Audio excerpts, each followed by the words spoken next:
Invasi Rusia ke Ukraina kini telah memasuki hari ke-32 pada Senin 28 Maret 2022. Sejak Presiden Rusia Vladimir Putin memerintahkan operasi militer khusus pada 24 Februari 2022. Sejumlah hal baru mulai terjadi di hari ke-32 ini.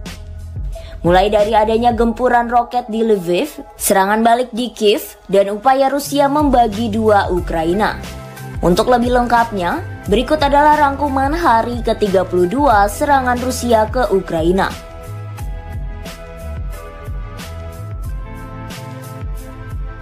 Kementerian Pertahanan Rusia pada Minggu 27 Maret 2022 menyebut Rusia menyerang sasaran militer di kota Lviv, Ukraina Barat, dengan rudal jelajah presisi tinggi.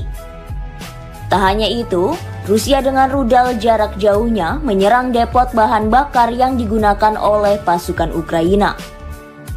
Sementara rudal jelajah digunakan untuk menyerang sebuah pabrik di kota. Padahal pabrik tersebut digunakan untuk memperbaiki sistem anti pesawat, stasiun radar, dan tank Ukraina.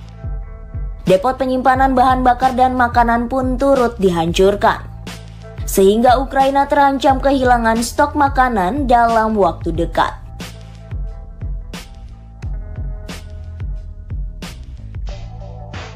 Tak tinggal diam, Ukraina pun memberikan serangan balik ke timur dan barat Kiev. Ukraina berusaha merebut kembali beberapa wilayah yang telah diduduki pasukan Rusia. Meski begitu, kemajuan Rusia di timur Kiev telah terhambat akibat ketidakmampuan Rusia menguasai Chernihiv. Sementara di bagian barat, kemajuan Rusia terhenti akibat adanya serangan balik pasukan Ukraina. Rusia yang berusaha mendorong ke arah Odessa untuk memutus akses Ukraina ke Laut Hitam harus mundur kembali ke kota Kherson.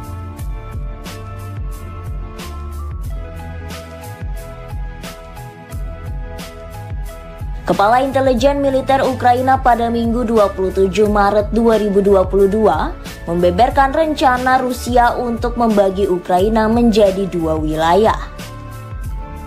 Pembagian ini akan seperti dua wilayah di Korea Selatan dan Korea Utara. Merespons adanya wacana tersebut, Ukraina akan menjalankan perang gerilya total untuk mencegah perpecahan tersebut. Sementara Republik Rakyat Luhansk ingin segera mengadakan referendum untuk bergabung dengan Rusia.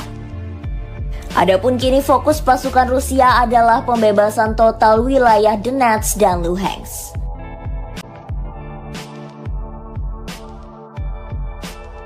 Rusia telah mengkritik pernyataan Presiden AS Joe Biden yang menyebut Presiden Rusia Vladimir Putin tidak dapat tetap berkuasa.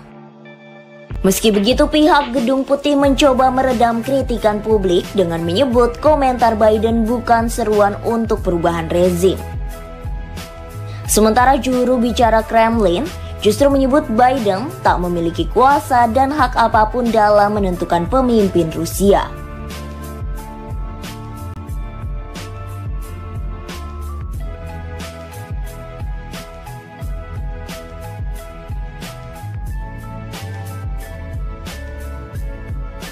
Mantan Presiden Rusia sekaligus Wakil Ketua Dewan Keamanan Negara, Dmitry Medvedev menyebut Moskwa dapat menggunakan senjata nuklir untuk menyerang musuh. Hal ini ia ungkapkan usai pasukan Rusia merebut Slavutich, sebuah kota utara dekat lokasi nuklir Chernobyl pada Sabtu 27 Maret 2022. Tak hanya itu, Rusia juga menahan wali kota Slavutich, Yuri Fomichev.